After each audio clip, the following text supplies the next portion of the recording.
Agora foi. Queridos irmãos, boa noite, que a paz de Jesus nos envolva agora e sempre. É com muita alegria que damos início a mais uma reunião de estudos doutrinários do Grupo Espírita Amor e Caridade, aqui da pequena cidade de Comendador Levi Gasparian, que fica no Rio de Janeiro, bem próximo aqui à divisa de Minas Gerais, com a cidade mineira de Juiz de Fora.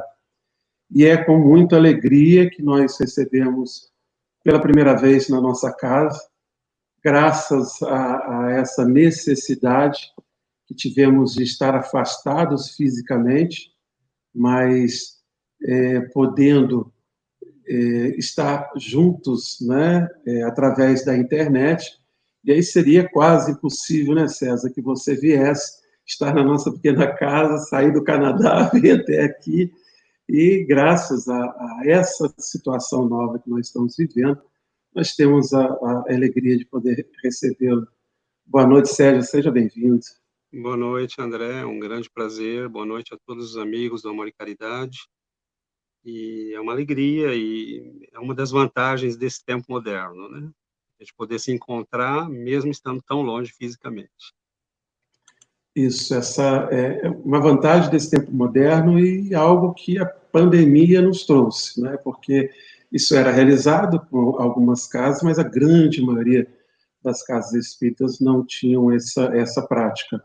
Aqui na região somos nós, mais os companheiros do Grupo Espírita Fé e Esperança, do Grupo Espírita, Grupo da Fraternidade Espírita Irmão Rogério Cláudio, numa cidade vizinha de Paraíba do Sul, nós temos os nossos irmãos do Caminho da Luz, e pelo Brasil afora, hoje, se você entrar no YouTube, no Facebook, você tem, nesse horário agora, nós temos uma série, né, de companheiros, e entendo que isso esteja atingindo um número maior de pessoas. Com certeza. Né, isso aconteceu aqui com a casa também. Hoje, inscrito no nosso canal, nós temos e atingimos, normalmente com a nossa live, um número quase 8, 9 vezes mais do que nós teríamos na nossa reunião pública. Esse é um aspecto positivo, né, desse momento que nós estamos vivendo. Provavelmente é algo que vem para ficar, né? Sim, eu tenho falado isso com os companheiros, é algo que tem para ficar. Nós, retomando, se Deus quiser, será breve, aos caminhos anteriores, né, das nossas reuniões presenciais, com certeza nós não vamos deixar de ter essas lives, porque ele tem essa característica de estar aproximando pessoas muito distantes. Como sempre fazemos, Sérgio, eu vou fazer apenas uma pequena leitura do livro Minuto de Sabedoria e depois uma prece, para que a gente possa, então, dar início às nossas reflexões. Tenha bom ânimo e coragem, você vencerá todas as dificuldades. A vida apresenta-nos problemas às vezes difíceis, mas dificuldade superada é problema resolvido. Jamais desanime, você há de vencer galhardamente todos os problemas que se lhe apresentarem. Se o problema for complexo, divida-o em partes e vença cada uma delas separadamente, mas não desanime jamais. Nós vamos convidar aos nossos irmãos para que possamos, nesse instante, separados fisicamente, unirmos os nossos pensamentos através da peça.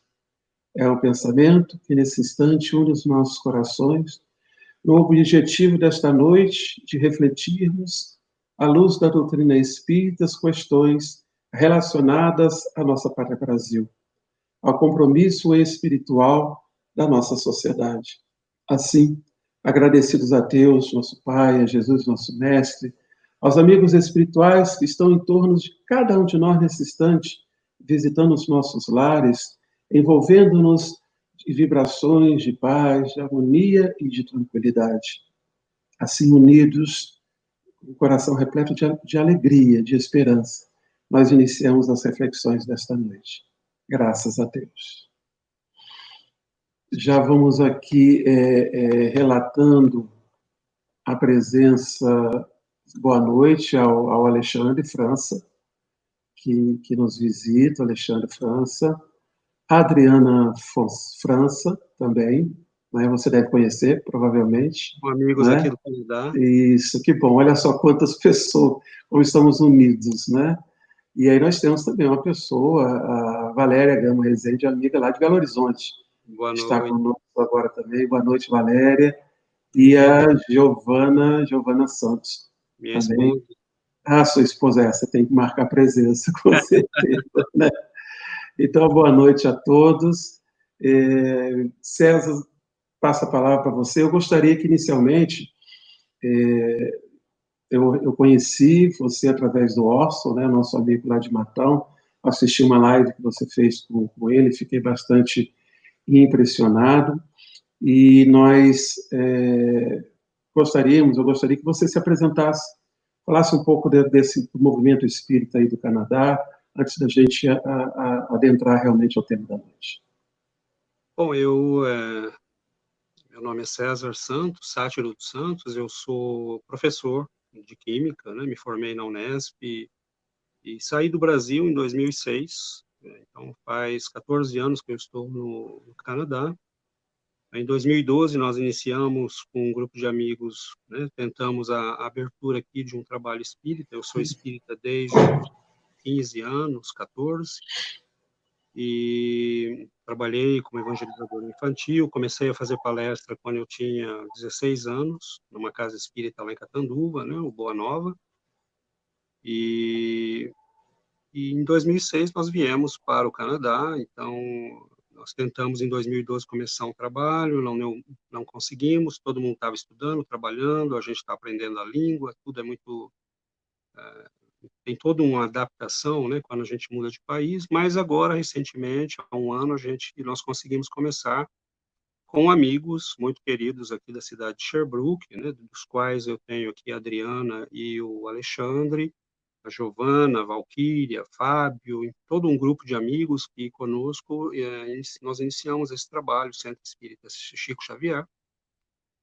Existe espiritismo aqui no Canadá, existem grupos, tem um grupo em Calgary, em Toronto, em Quebec, em Montreal, aqui na nossa região não havia nada, mas são grupos, alguns já têm um certo tempo aqui, né, conseguiram se consolidar, mas é muito para a comunidade brasileira e a nossa perspectiva como grupo é fazer um trabalho que leve realmente para a comunidade local.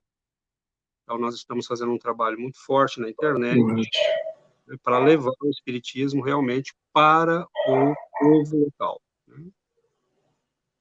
Você estava me comentando, a gente estava conversando e mesmo lá com nós, de algumas características da sociedade aí no Canadá que vamos dizer assim, que devem ser superadas, né? A questão do médium, essa questão do cristianismo, né? Não ter a presença tão forte como nós temos agora. Como ocorre isso, César, como temos aqui no Brasil?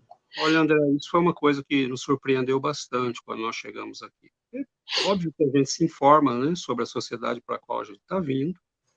Então, eu sabia que era uma sociedade avançada sobre muitos aspectos materiais, sociais, é uma sociedade muito organizada, muito respeitosa, os direitos das pessoas são respeitados, o governo existe para atender a população, os serviços públicos funcionam, mas espiritualmente nos surpreendeu bastante, porque logo que nós chegamos, não havendo centros espíritas, nós fomos orar numa igreja católica. Falei com a minha esposa, falei, vamos levar as crianças, né? Vamos em algum lugar, nós fazemos o culto do evangelho, vamos em algum lugar, né? Para ter a sensação de estar num templo. E nesse momento nós começamos a acompanhar o movimento católico e nós percebemos assim, as igrejas estão completamente vazias. A população média que frequenta as igrejas tem 70 ou mais, não há jovens, são igrejas que estão sendo vendidas para virar restaurante e bares. Que coisa. E há uma separação muito grande. A religião há como quase que uma repulsa à religião em muitos deles. E mesmo nas escolas, por exemplo, de orientação religiosa, o aluno às vezes sai ateu, porque a influência daquele meio é muito pequena sobre ele, E a religião virou, tem um lado positivo, que sim, a religião não tinha nada que está se metendo no Estado e controlando a vida Sim, das sim. pessoas, nós entendemos isso, mas há um grande vazio, André, hoje. Nós notamos que esse vazio, embora seja uma sociedade rica, seja uma sociedade que tem, avançou sobre muitos aspectos, mas é uma sociedade onde há um grande vazio. E esse vazio está sendo preenchido de um modo artificial. Você vê que o número de depressões está aumentando muito, você vê que o consumo de drogas para doenças mentais está aumentando muito, o número de pessoas que se ausentam do trabalho por questões de depressão e de estresse e doenças correlatas é muito grande, e percebe-se claramente que há um vazio espiritual que precisa ser preenchido. E eu acredito que o espiritismo seria uma alternativa mais lógica, mais evidente para um povo que é um povo avançado, racional, que tem boas escolas, e que quer uma alternativa, mas eles não conhecem o espiritismo. Então, nós estamos nos propondo como missão, né, como nosso grupo, de levar a doutrina, de fazer conhecer a doutrina a essas pessoas. Você que chegou a comentar lá com o Orso, que até vocês estão buscando a tradução mesmo das obras de Kardec, Nós procurar buscamos escrever artigos na língua, né, que eles possam ter acesso. Nós buscamos, na verdade, a tradução de obras correlatas, né? Por exemplo, as obras de Chico Xavier e outras, algumas já estão traduzidas, né? Alguns livros da coleção André Luiz, mas ainda há muito por ser feito, né? Então, nós precisamos... uma coisa que me encanta muito, André, é como livros como, por exemplo, pequenos livrinhos, né? Eu comentei isso, inclusive, com o Orson, pequenos Sim, livrinhos que eu via publicados no Brasil por editoras, né? Com de Emmanuel, e eu falava, nossa, mas isso é um exagero, né? Para que esses livrinhos com mensaginhas curtinhas? Né? Na verdade, são repositórios de sabedoria e que nós podemos utilizar hoje para pôr na internet, porque o meio de comunicação que você usa precisa de mensagens curtas e rápidas. perfeito. Não é como se eles já tivessem visto isso, mas minha esposa e eu, por exemplo, nós temos traduzido essas mensagens ou essas frases para poder colocar. Então, idealmente, num certo momento, nós teríamos que ter um trabalho sério nesse aspecto, de Nesse realmente aspecto. traduzir tudo que nós pudermos. Porque, e aí eu já até linkando com as reflexões desta noite, se nós fizermos uma comparação com a nossa sociedade, nós temos uma colonização portuguesa de forte influência católica, nós sabemos disso, mas não temos, enquanto sociedade, no trato das relações sociais, no trato da política, da economia, nós não temos a estrutura, como você falou, do Canadá. Mas temos, em contrapartida, uma sociedade onde, pelo menos, né, você falou que às vezes alguns jovens desconhecem aí no Canadá até quem seja Jesus, é uma coisa que impressiona, né?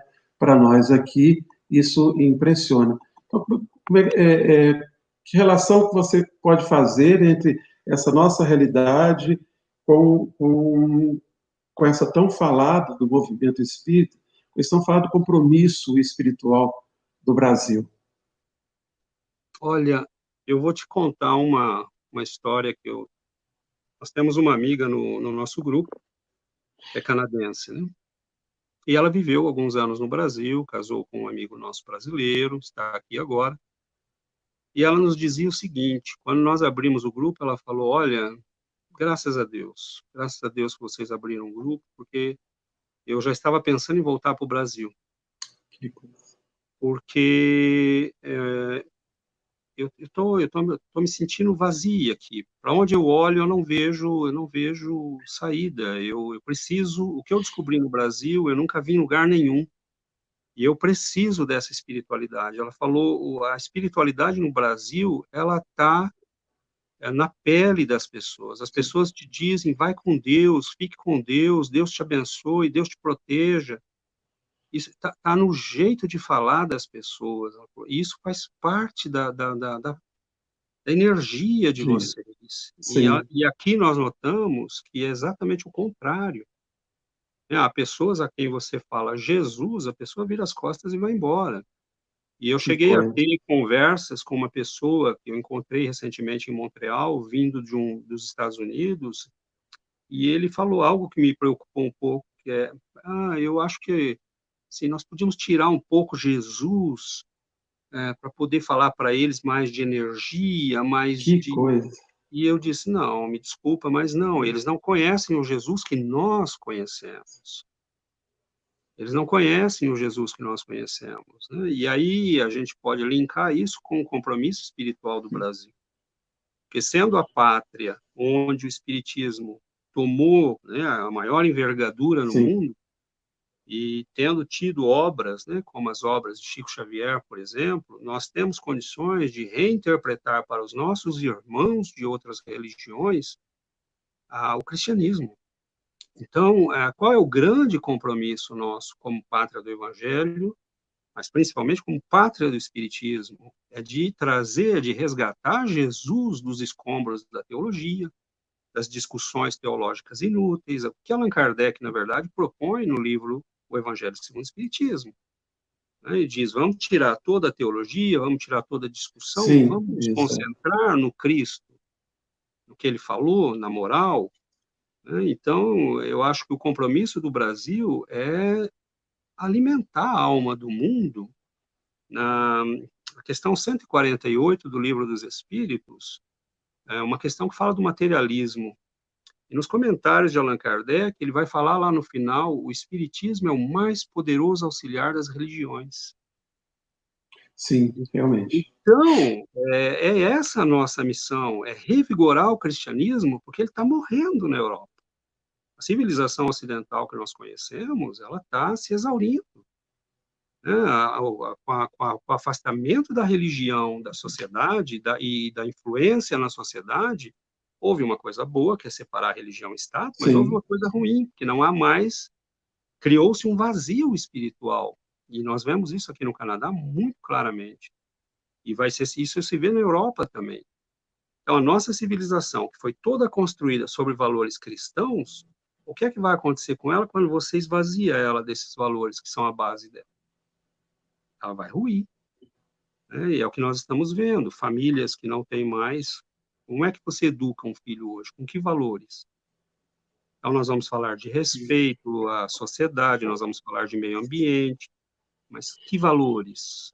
Por que respeitar o outro? Por que ter empatia pela dor do outro? Por que respeitar os mais frágeis? Por que socorrer as minorias?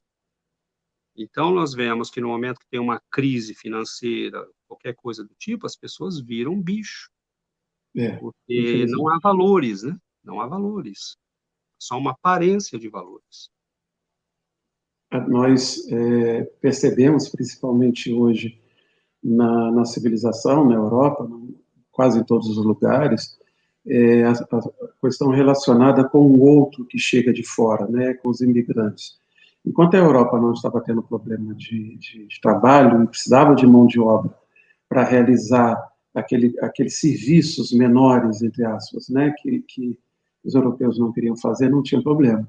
A partir do momento que eles também passaram por sua crise, né, econômica, nós começamos a perceber todo esse processo de preconceito, de ódio, de violência quanto à relação ao imigrante, e mais do que isso, uma preocupação com a disseminação da religião muçulmana também, né? Porque, de repente, eles perceberam igrejas, você falou de igrejas aí fechando no Canadá, temos o mesmo problema ocorrendo na França hoje, por exemplo, né? Exatamente, E exatamente. então, se a Europa está assim, quer dizer, qual é o peso da América, né? Não só do Brasil, mas aí nós passamos a ter uma responsabilidade muito grande, e o movimento espírita do Brasil, correto, César? Olha, André, se nós pegarmos, por exemplo, o último capítulo do Brasil, Coração do Mundo, Pátria do Evangelho, ele vai dar ali mais ou menos a direção do que é a finalidade do movimento espírita. E ele usa um termo que eu acho muito interessante, que ele fala de educação cristã, de educação espiritual. Então, eu acho que o grande diferencial nosso, cada casa espírita, por exemplo, eu vou te dar um exemplo muito concreto. Você está vendo aqui um sujeito, né, louro, de olhos azuis, e você deve imaginar assim, esse sujeito foi privilegiado, né, saiu lá de uma boa família do Brasil. Minha família era extremamente pobre, descendentes de italianos, no interior de São Paulo. Minha mãe teve que criar 4 filhos sozinha. Eu sou o mais velho, então eu comecei a trabalhar com 8 anos. E eu, como todo jovem, né, como todo garoto brasileiro, crescendo numa escola de péssima qualidade, eu estudava à noite, a partir da 5ª série, trabalhava o dia todo, Nossa. e voltava à noite para casa sozinho, às 11 horas da noite, tudo escuro, porque não havia sequer iluminação pública. Então, nós vamos vendo que, no momento que eu chego, por exemplo, no centro espírita e eu descubro o espiritismo, eu ia para a escola, eu não tinha razão para ler, para estudar, eu não via sentido naquilo, porque eu vivia num mundo tão pequenininho. E quando eu cheguei no espiritismo e eu comecei a ler, aquilo tudo se abriu para mim e eu comecei a ler, eu comecei a estudar. Por que eu estou te dizendo isso? Porque a casa espírita, na verdade, é uma escola. A casa espírita tem que estar aberta para o povo. Para gente, como eu era naquele momento, um garoto pobre numa vila qualquer do Brasil, mas tudo que eles estão esperando é que nós acolhamos essa gente, sem julgamento, simplesmente dizer, olha, existe um mundo, existem livros, existe um Cristo, existe cultura, existe história. Então você pega, quando você começa a ler os livros de um caminho, a Caminho da Luz, por exemplo. Bom, ali eu entendi porque que eu deveria estudar história. Eu falei, poxa, eu quero entender tudo isso, né? Se é tão bonito assim, tem todo esse movimento, você olhar o mundo, a vida do ponto de vista da história, do ponto de vista espiritual. Eu falei, mas eu quero entender o que aconteceu. Quem eram os árabes, quem eram os judeus, quem eram os egípcios, né? E aí você mergulha no estudo. Então, aquele jovem que era para ter tido uma vida, às vezes, muito medíocre do ponto de vista intelectual, de repente descobre. Mas onde eu descobri isso? Na casa Na espírita. casa espírita, olha só. E às vezes a gente não tem essa dimensão, César. Eu vejo no movimento espírita, a gente não tem essa dimensão. Há um questionamento hoje, eu acho que não sei se ele é recente ou não, mas da dificuldade ainda que as casas espíritas têm de atender, não é atender a promoção social, mas atender dessa forma, numa recepção, de incorporar as pessoas mais humildes às nossas atividades. Hoje já se questiona muito, era muito comum antes você ter separado, a nossa casa, por exemplo, não é, mas você ter separado a evangelização do Filho dos Espíritos da evangelização dos assistidos. Hoje nós já temos uma juventude questionando muito abordagens relativas à questão de gênero, a preconceito, a racismo no movimento espírita. Então, é uma nova geração que veio dar esse impulsionamento, até porque, lógico, nós do movimento espírita também refletimos um pouco do que é a sociedade brasileira num determinado período histórico, correto? Então, isso que você está falando é muito importante da gente pensar, porque às vezes nós estamos diante do trabalho na doutrina espírita e não temos essa perspectiva que você apresenta.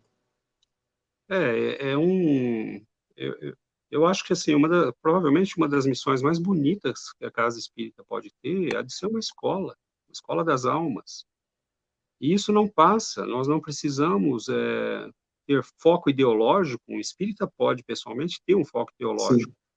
Mas nós temos, na casa espírita, uma escola das almas. É um lugar onde você vai abrir os horizontes da pessoa para a espiritualidade. E nós, espíritas, seja lá qual for o governo que estiver no lugar, seja qual for a situação, nós temos um compromisso muito claro. É o compromisso, primeiro, de nos evangelizarmos e depois de evangelizar os outros. sem, obviamente, agressões nenhuma, mas quando nós dizemos evangelizar, é realmente viver o evangelho que nós estamos pregando. Porque se você parar para pensar, o grande foco da nossa realidade é nós começarmos a fazer aquilo que nós sabemos, mas isso não é fácil. Né? Nós conhecemos o Evangelho, nós conhecemos a doutrina espírita, mas muitas vezes nós vivemos como se não conhecêssemos. Sim. Então, nós temos experiências muito variadas no espiritismo, e isso é muito bonito, porque são casas espíritas espalhadas pelo Brasil todo.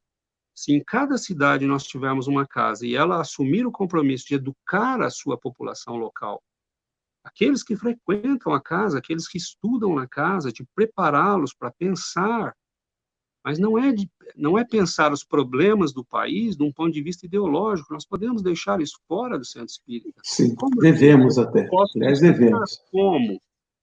Por exemplo, qual é a palavra-chave para nós espíritas? Dever. Cumpra seu dever. Ah, você é de esquerda, de direita, de centro-esquerda, de centro-direita, você cumpriu o seu dever. Você foi eleito para ajudar a população. Você cumpriu o seu dever? Não me interessa de onde você vem, eu quero você cumpriu o seu dever ou não? Você atendeu a população? Você ajudou os necessitados? Você fez leis para facilitar a vida daqueles que sofrem? Você melhorou o nosso país? Não. Então, tchau. Põe outro. Porque o nosso trabalho é esse, é de começar a criar uma população que cumpra o dever, mas que cobre que ele também seja cumprido. E isso é muito difícil, porque passa por um processo de educação, e educar é diferente de impor. Sim. Né? Você criar uma nova cultura, você criar um novo meio de pensar. E nós, espíritas, nós temos condições de fazer isso com tudo que nós conhecemos. Você tem uma obra maravilhosa como essa da codificação e como as obras de Chico Xavier. Se você lê 10 livros por ano de Chico Xavier, você vai levar 50 anos para ler tudo. Sim, com certeza. E agora, Com certeza. ler, né? Agora, imagina refletir, imagina pensar, integrar isso na nossa sociedade. Sim. Você fala em educação, a proposta de Kardec é de educação. Ele mesmo fala que a educação, aqui, ele como pedagogo, né, como um homem de ciência, de reflexão profunda, ele vai dizer que a obra da doutrina espírita é uma obra de educação. Nós estávamos falando também antes, eu queria que você abordasse, para que a gente reafirme, entenda, né, o que é esse compromisso espiritual do Brasil. Nós estamos falando que nós temos, enquanto sociedade, uma história muito menor do que a civilização europeia, por exemplo, da onde nascemos, né? Nossa civilização veio de lá. Quer dizer, qual é o peso dessa história da sociedade europeia e que influência que tem, né? Porque se nós, reencarnacionistas que nós somos, sabemos que nós já tivemos também vinculados à própria história da Europa em todos os momentos, e hoje estamos aqui tendo que construir uma nova realidade, uma realidade muito mais cristã do que aquela que nós construímos antes. O que você também pode nos falar sobre isso? Olha, isso a pergunta realmente ela mereceria assim primeiro parabéns a você, né? Eu acho que essa reflexão que você está trazendo eu não a vejo em muitos lugares, e eu acho que ela é extremamente importante. Ela deve ser feita com a comunidade espírita, porque nós estamos numa encruzilhada de civilização, né? Sim. E esse é um momento que nós vamos ter que decidir para onde nós vamos. E você fala do peso da Europa, né? Quando nós lemos, por exemplo, no livro de Humberto Campos, né, no Brasil, Coração do Mundo, que Jesus decidiu transplantar a árvore do Evangelho para a América, né? No Brasil, nós achamos que isso é muito bonito, muito poético, porque o escritor ele usa imagens, mas transplantar uma árvore, né, ela exige, você vai ver, por exemplo, que nós estamos vivendo agora, por exemplo, mais ou menos o momento em que nós estivemos no começo da Idade Média, no fim do Império Romano. Perfeito. Então, você vai ter ali em 312, Constantino vai autorizar o cristianismo, vai se tornar cristão, as igrejas começam a se espalhar, mas elas começam a se espalhar num império que está ruindo. Então, notem bem, o espiritismo surge no auge dos impérios europeus, mas, ao mesmo tempo, esse auge significa que é o momento em que eles começam a ruir. E quando você vê hoje as invasões de milhões de imigrantes islâmicos, né, que não têm a cultura da região, que não têm a base cultural e religiosa e espiritual daquela comunidade, indo para a Europa, você volta lá em 400, 350, 400 depois de Cristo e você vai ver os europeus de hoje civilizados, que nós chamávamos de bárbaros naquele momento, invadindo o Império Romano. Eles Mas estão... quem vai... Eu falei, os imigrantes estão voltando para casa. Exatamente. Só que aí, o que acontece? Naquele momento, nós temos uma igreja que está nascendo. E essa igreja, ela está numa encruzilhada, porque ela tinha que escolher entre morrer com o império ou estender a mão para o bárbaro. Sim. E atender o povo e dizer, vamos construir juntos um novo mundo. E é aí o compromisso do Brasil, porque a árvore do evangelho vai ser transplantada, nasce na França a doutrina espírita. E a doutrina espírita é essa possibilidade, assim como a igreja, naquele momento, escolhe, por exemplo, quando San Remígio converte o rei Clovis dos francos, e a partir dali nasce a nação francesa, que vai influenciar toda a Europa, mas vai proteger a religião e vai proteger o cristianismo, ele salva aquela igreja que está nascendo. Nós provavelmente não teríamos as cartas de Paulo, os evangelhos, não teríamos chegado até nós, se esse bispo católico não tivesse tido a inteligência, né, a lucidez de perceber que aquele povo bárbaro, aparentemente, tinha uma força enorme que ia influenciar a Europa por 1000 anos. Aliás, influencia até hoje. Até hoje. Então, o que acontece? O espiritismo nasce ali, nesse momento na Europa, onde o materialismo começa, logo depois, tomar conta de tudo, a civilização começa a desagregar, o espiritismo vai ser... A religião começa a ser expulsa da vida social, de um modo que é absolutamente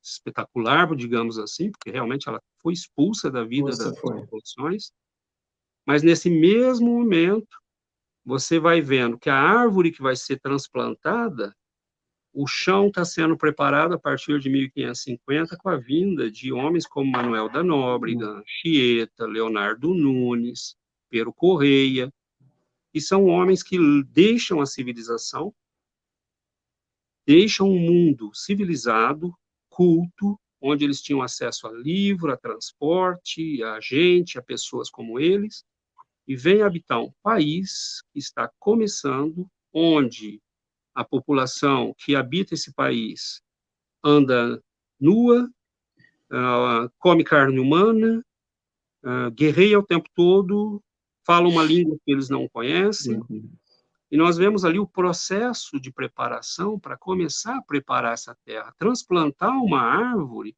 a vinda do Cristo, né, que foi o momento que essa árvore é plantada na terra, levou pelo menos 4.000 anos, com a preparação dos profetas. Sim.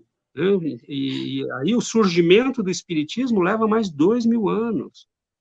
E isso não acontece por milagre, né? Quando você vê um trabalho de alguém, como todos esses homens, eles erraram, hein? Eles não fizeram tudo certo. Sim.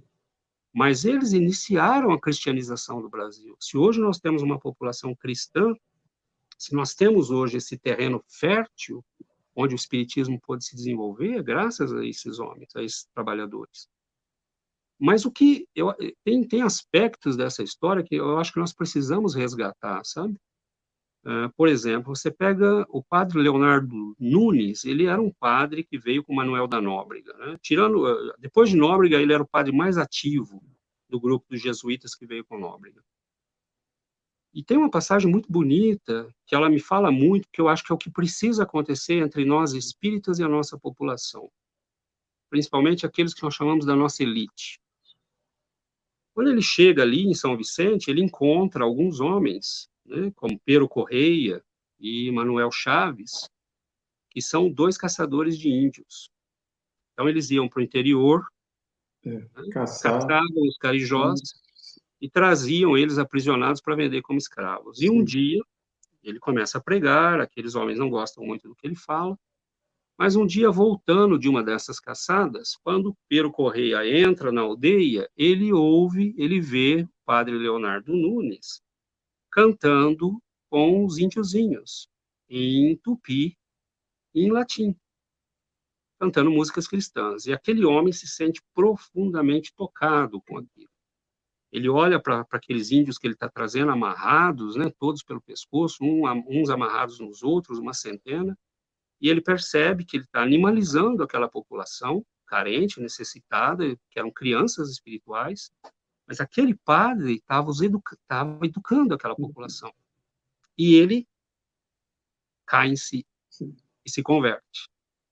E ele vai ser um dos braços direitos, né, do padre Manuel da Nóbrega, do padre Leonardo Nunes.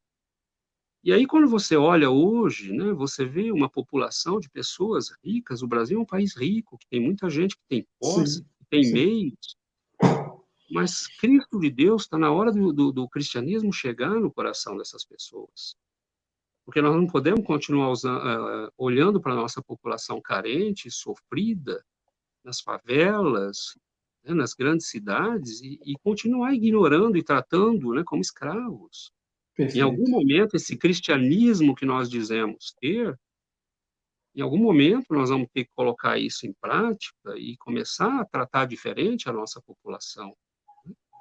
Então, eu vejo, na conversão desse homem, eu vejo alguém que, né, ficou rico, explorando, vendendo os seres humanos, mas ele vai ser tocado não pela doutrinação, não pela agressão, não pela... Ele vai ser tocado pela fé daquele homem, daquele padre que está ali educando aquelas crianças. E eles fizeram erros, os jesuítas, mas eles acreditavam estar salvando aquelas almas. E quando ele ouve aqueles garotos índiozinhos, né, cantando em tupi, um hino cristão, ele cai de joelhos e fala: eu quero fazer isso, eu não quero mais fazer o que eu estou fazendo. Então, em algum momento, esse Cristo do qual nós falamos, e que Chico Xavier viveu 75 anos, né, exemplificando para nós, Dona Ivone Pereira, aliás, parabéns, né, a professora Rogéria, eu vi no seu canal a Nossa, palestra dela, muito que bom. coisa Rogério é linda, ótimo. Coisa muito ótima. bonita, publiquei inclusive no meu Facebook, pessoas que nos deram um exemplo de cristianismo autêntico, vivido, não falado. Sabe? E eu Sim. tenho, para completar só essa fala, eu tenho uma experiência muito bonita que eu vivi, porque eu comecei a trabalhar no espiritismo muito cedo. E lá pelos meus 18 anos, eu participei da criação de uma instituição, de uma creche, no meio de uma favela. E eu era o diretor dessa creche. E fui por muitos anos.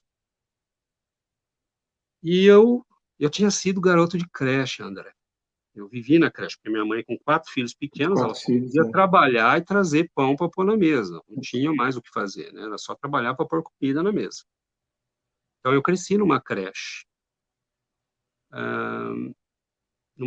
mantida por católicos, por um padre maravilhoso lá de Catanduva, que é o Padre Albino, um missionário, né? Que tem até um processo de canonização para ele.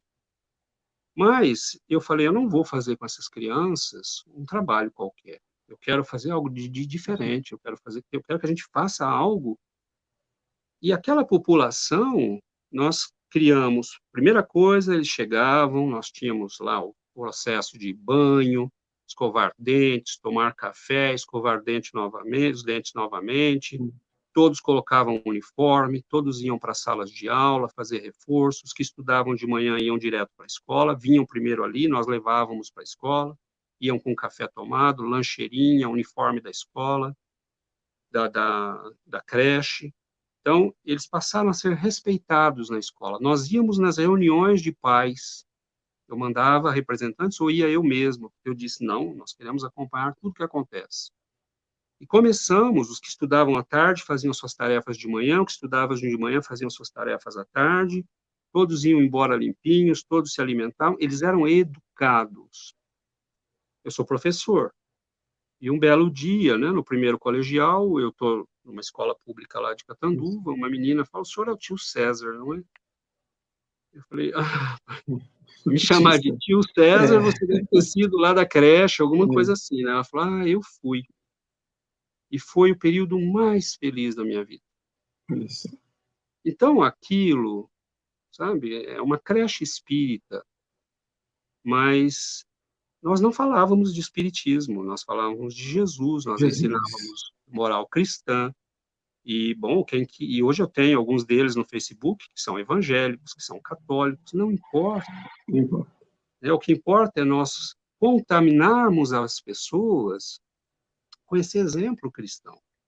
E é isso que é bonito no Brasil, porque quem vai para o Brasil se sente contaminado por essa Por isso. atmosfera cristã que existe no Brasil. E eu te falo uma coisa, André, só quando você anda no deserto você dá valor para a água. E o Brasil tem água em abundância.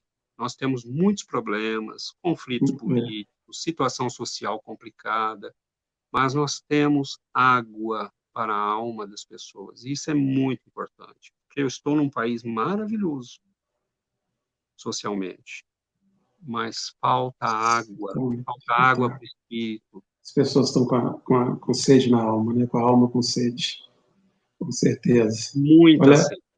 César, você está me levando a algumas reflexões, aquilo que você falou, existem coisas que a gente precisa pensar muito no movimento espírita, com essa característica, porque eu vejo também, não é crítica, é uma avaliação, apesar que a palavra crítica não significa um olhar negativo, né? A palavra crítica significa um olhar, né? Uma análise que você faz, mas ela ficou assim impregnada, as pessoas acham que se você fala em crítica, vai falar em alguma coisa negativa.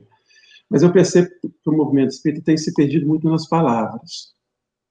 As palavras no sentido seguinte, uma preocupação com a pregação.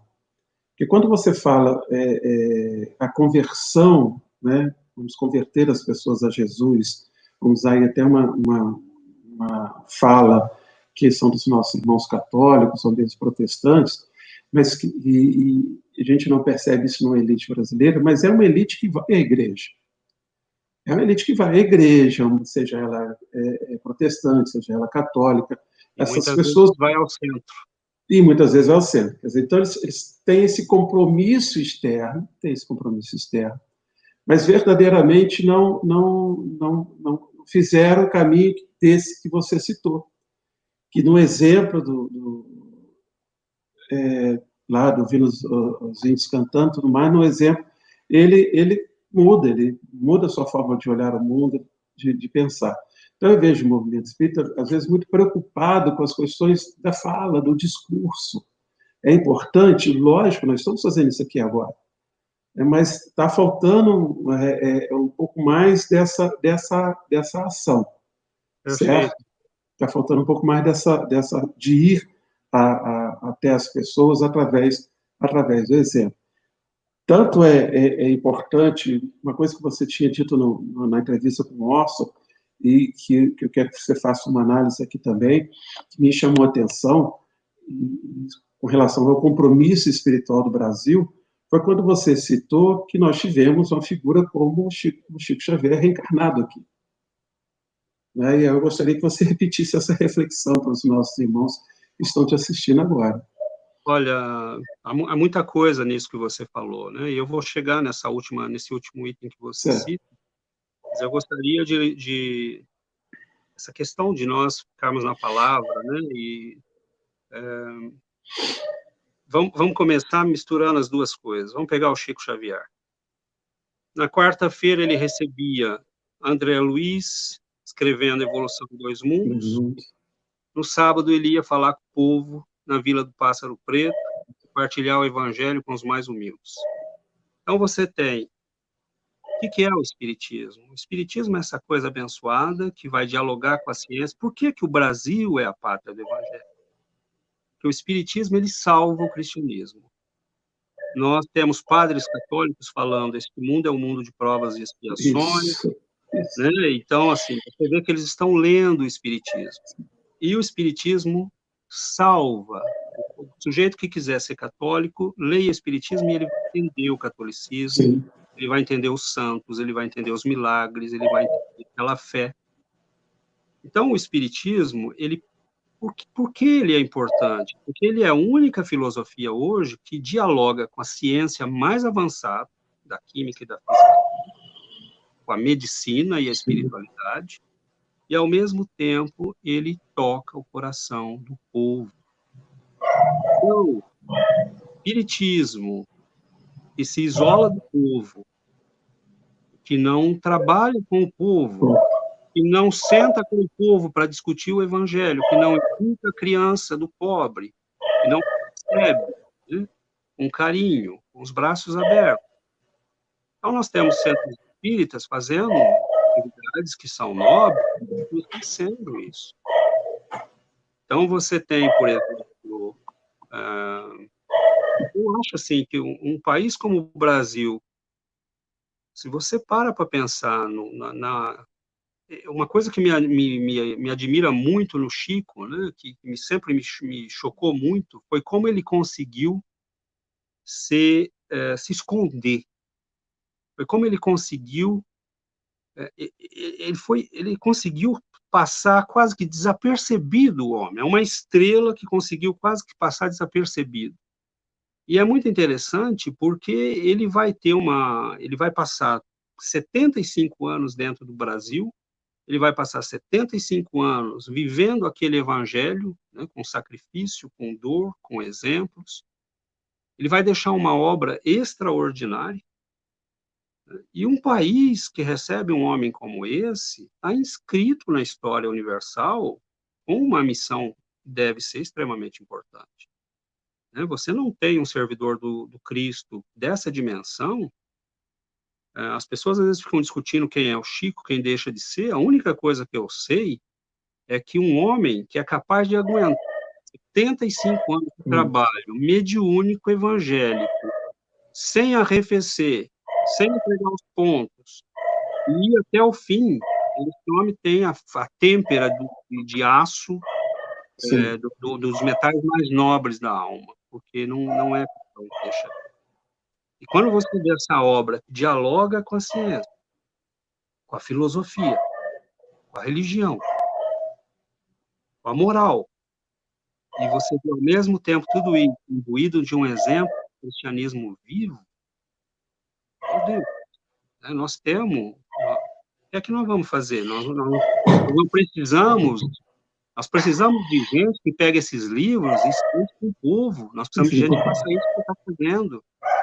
Vamos explicar esses livros para as pessoas, vamos explicar Dona Ivone Pereira, vamos explicar Chico Xavier, Emmanuel, vamos fazer palestras que expliquem essas coisas para as pessoas. Porque, André, nós temos, só do Chico até agora, mais de 500 livros, e às vezes eu pego uma frase e vou fazer uma palestra. Isso mesmo. Tá? Então, assim, nós precisamos do quê? De gente que explique, de gente que viva.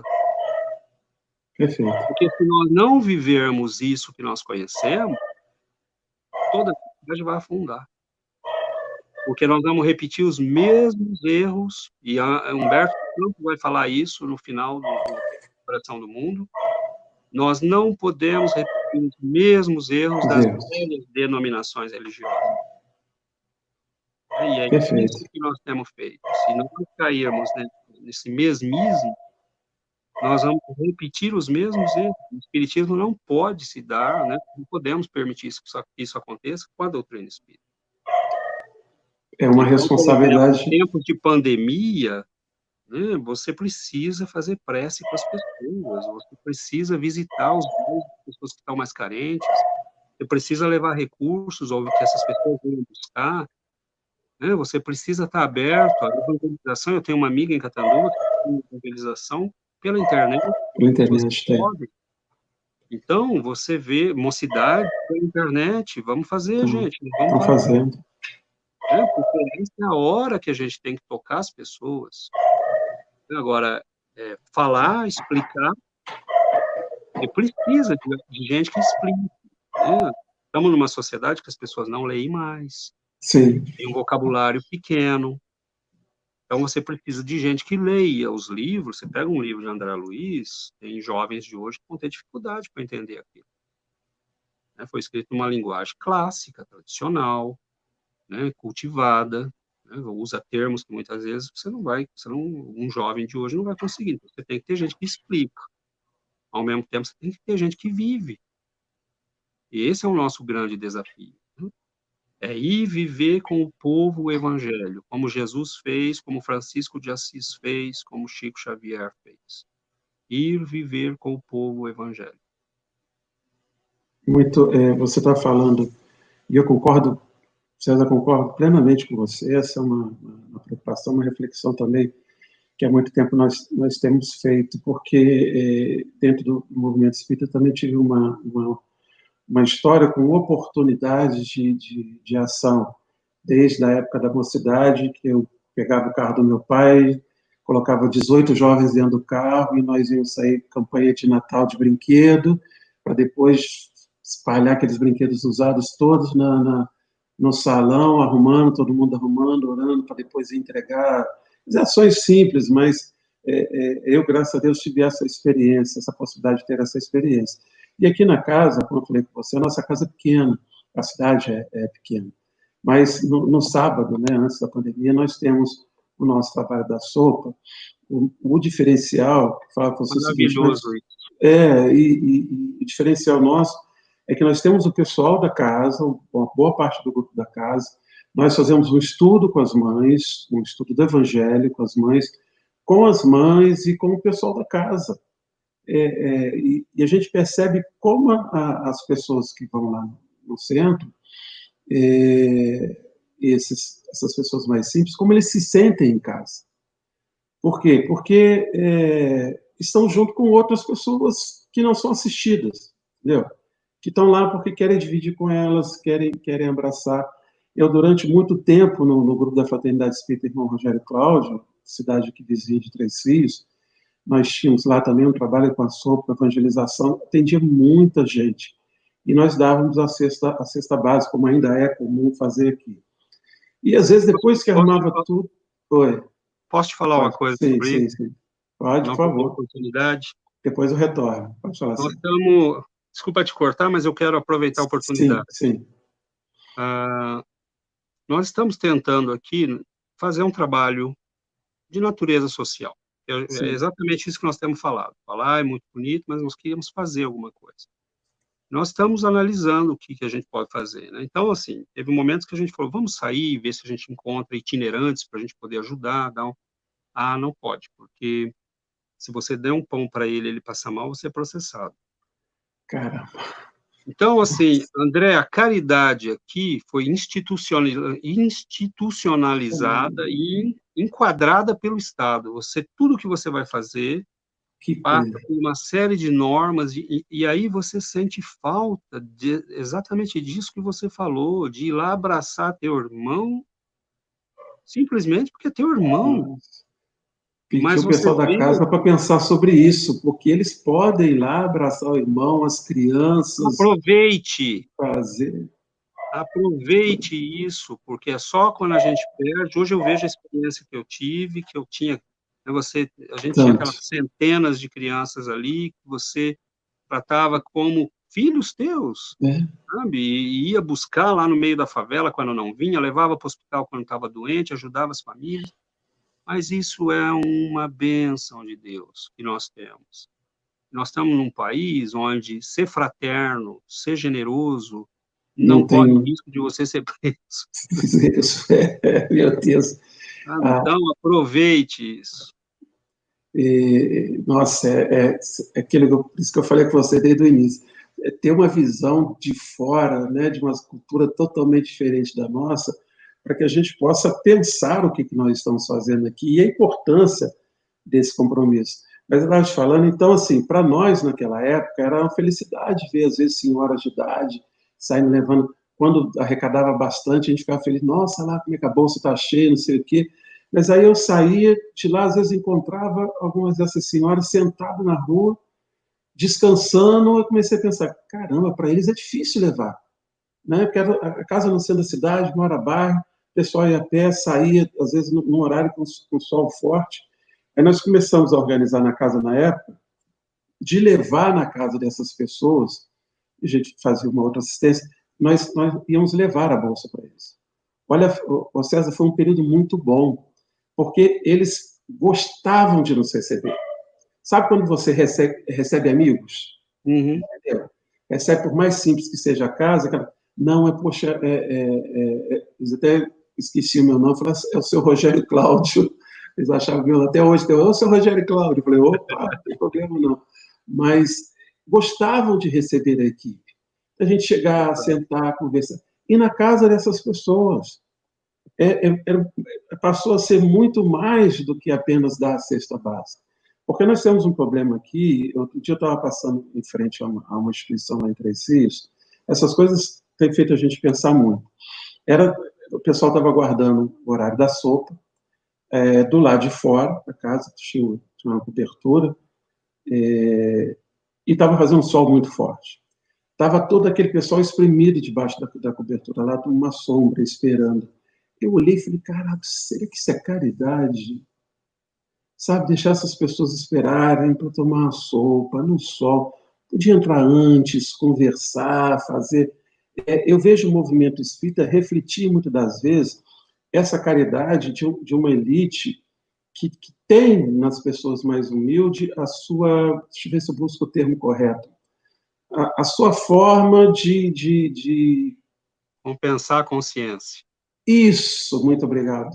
Compensar a consciência. Né? Como tem acontecido agora na pandemia, você já está tendo pessoas que no Facebook está publicando, pedindo um serviço em troca de feijão, de arroz, porque muitas pessoas foram dispensadas pelos seus patrões, mandado para casa. Aliás, a primeira pessoa que morreu de Covid no Brasil, ela faleceu em Miguel Pereira, aqui perto, ela pegou da sua patroa que tinha voltado de uma viagem à Europa, infectou, e quando estava infectada, ela mandou embora para casa, essa senhora morreu lá. Então, muita gente perdeu o serviço por causa disso. Não é que a gente vai fazer diferença. Eu moro num sítio aqui em Três Rios, por favor, não estou dando esse exemplo para mostrar que eu sou melhor do que ninguém, não, mas eu acho que a consciência espírita nossa. Eu tenho um senhor que me ajuda, ele vem uma, duas vezes por semana aqui, um senhor já com 80 e poucos, o filho dele é cobra. A gente adora ele, um seu ótimo, trabalha no expediente, faz o que está aqui, aquela coisa toda, ele não paga passagem, então ele vem numa alegria. Primeira coisa, quando começou essa pandemia, disse, cobra, vai para casa, só vai ficar em casa, e eu estou dando a ele o que eu dava antes. Eu não estou fazendo favor, você está entendendo? Eu não estou fazendo favor a ele. Muito pelo contrário, estou fazendo favor a mim mesmo. Então, essa visão da ação espírita também, além da palavra, eu acho que o movimento espírita está precisando discutir o fora da caridade na nossa salvação. Aliás, é a bandeira que Kardec também colocou para nós. E que nós espíritas estamos esquecendo do que é essa, né, a grande importância que tem essa bandeira do espiritismo. E aí vem, né, se você pega, volta ao Chico, é a caridade do conhecimento, é a caridade do pão, é a caridade do abraço, é a caridade da mão estendida, é a caridade do ombro a ombro, Isso aí. É a caridade de chorar junto, porque você recebe no centro uma mãe que perdeu um filho, e a única coisa que você pode fazer, às vezes, para ela, não é fazer um discurso sobre imortalidade, é abraçar a pessoa e chorar junto. Então, essa é a beleza da doutrina espírita. E quando você tem gente como Ivone Pereira, como Chico Xavier, como Eurípides Barçanufo, como Caibar Schutel, você fala, meu Deus, Bezerra de Menezes, você fala, que país é esse? O próprio Divaldo A gente Franco, pode não vamos achar que esquecer. não é abençoado quando nós temos almas dessa estatura e nos dando exemplo concreto. Exemplo, Chico mostrando Xavier o podia que ter a gente escrito precisa fazer. Eles estão dizendo, ó, o caminho é exatamente. esse aqui. Se Em ele outros tivesse lugares não recebido tem os isso. livros, né, e ficado nisso, eu ia falar, bom, já é extraordinário, mas ele deu o exemplo todo dia. Todo dia. Sabe, quando eu fui lá na Vila do Pássaro Preto, eu era muito jovem, e eu vi aquele homem, né, eu estava na minha fase um pouco marxista, e de ler Marx, e aí eu fui vendo aquele homem dar aquelas moedinhas, eu falei, mas isso não vai resolver o problema, isso não... Não, não é isso. Ele queria dizer para aquelas pessoas, meu irmão, eu estou aqui para você, eu não posso fazer mais, eu posso só fazer isso, mas eu estou aqui para você. Então, não é uma questão de resolver, como você falou, você está numa cidade que você não vai resolver todos os problemas da sim, cidade. Mas aquela pessoa sabe que ela pode tomar um prato de sopa junto com você, ela vai ser bem recebida, que ela ali vai ser tratada como um ser humano que merece respeito, sim, e sim, é isso que nós precisamos fazer. Então, sim, não é grandes obras, ninguém está pedindo para a gente resolver os problemas do mundo. Mas nós temos casas espíritas no Brasil inteiro, e cada casa espírita é um núcleo em potencial de transformação da vida social. Porque ela é um lugar de cultura, ela é um lugar de ensino, ela é um lugar de vivência cristã. Então, isso é muito bonito. A gente está vendo qual é a dificuldade aqui de ter um lugar como esse. E aí, na minha cidade lá de origem, né, eu nasci em São Paulo, mas vivi em Catanduva a vida toda, você tem 10 casas espíritas, praticamente uma em cada bairro. hum, Você fala, meu Deus, né, olha o potencial que nós temos, né? Então, cada estudo que você faz, cada encontro desse pela internet, as pessoas estão se instruindo, estão ouvindo coisas, estão aprendendo, estão refletindo, né? Então, é a caridade no seu sentido mais amplo. É a sim, caridade do ensino, do conhecimento, mas é a caridade do pão, do abraço, do remédio, da sopa fraterna. Acho que uma das coisas mais importantes, né? Parece a coisa assim, eu vi centros espíritas que pararam de fazer. A sopa fraterna é um momento de encontro com a sim, população, né? E você pode ali abrir uma evangelização sem obrigar ninguém a vir. Você fala, olha, quem quiser mandar os filhos, estamos aqui, eles vão desenhar, vão aprender, vão ouvir falar de Jesus, hum, e quer ir na igreja evangélica depois, vai com Deus, meu irmão. Nós estamos aqui de braços abertos para te receber, perfeito. e venha tomar sua sopa conosco. E nós fazíamos a sopa, porque nós fizemos esse trabalho muitos anos também, e sentávamos para tomar a sopa com eles. Nós também aqui, é muito bom. Porque você está dizendo Que você é meu igual, você é igual, exatamente. é igual. Agora Isso você mesmo. está podendo, talvez, você está É, precisando, mas eu não sei o dia de amanhã. Nós somos reencarnacionistas, né? Como é que nós sabemos onde nós justamente. vamos estar daqui a 100 anos, né? Ô César, infelizmente essa hora passa muito rápido, né? Esse horário nosso vai passando muito rápido. Eu queria te agradecer imensamente por nos visitar, todos aqueles irmãos que estão compartilhando conosco agora, aqueles outros que vão estar conosco também assistindo depois, porque isso também é uma outra coisa muito boa desse instrumento, né? Como você pode ir lá buscar assistir o estudo da Rogéria, né? Aprendermos todos mais com os outros estudos que serão realizados, a gente manter esse intercâmbio.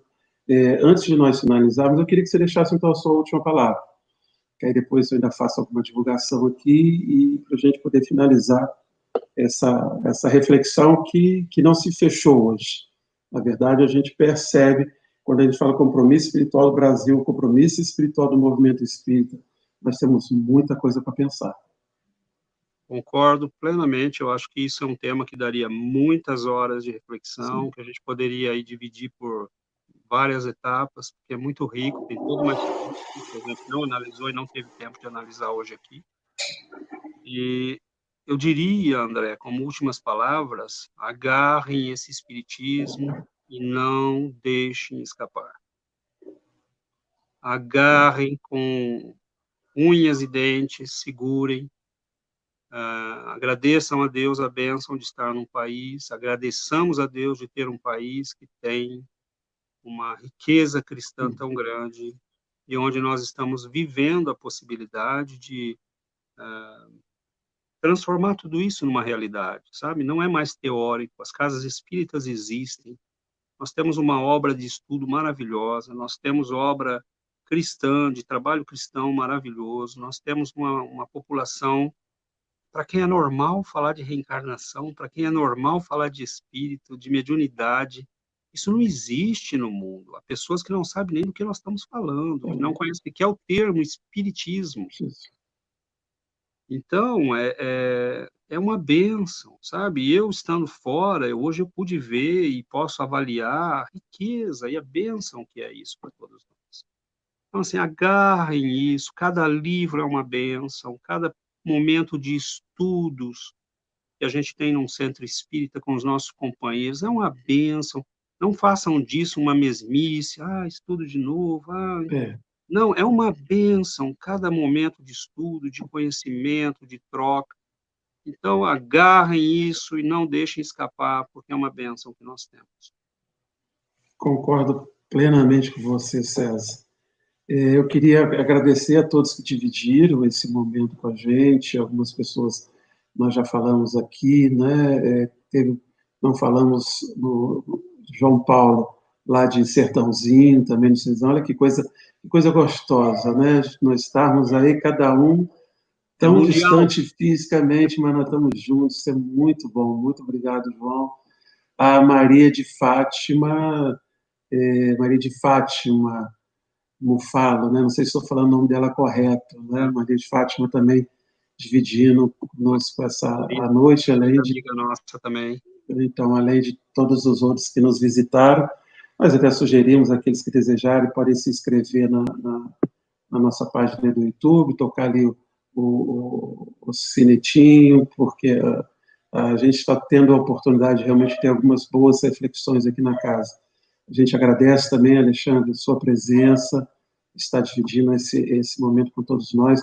A doutrina espírita é isso, a gente também dividir reflexões, né? O olhar, aquilo que eu falei no início, quando eu te assisti lá com o Orson, você me trouxe um olhar totalmente diferente do que eu estava tendo nesse momento, por estar aqui no caldeirão, né? Envolvido nesse caldeirão aqui, me deixando levar por todas essas dificuldades e esquecendo desse olhar mais amplo, né? E mais positivo do Brasil que você naquele dia e hoje também me deu a oportunidade de rever.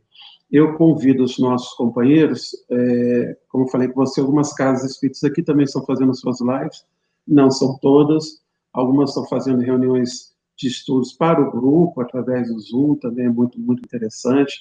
Mas na segunda-feira, depois de amanhã, lá no grupo da Fraternidade Espírita Irmão Rogério Cláudio, será uma outra companheira que já esteve conosco, a Andréa Camacho, é professora lá do Rio de Janeiro, vai estar falando sobre aquele sentimento, não tem lá no Evangelho, que leva à depressão, melancolia, me lembrei agora, melancolia, estava fazendo esse exame.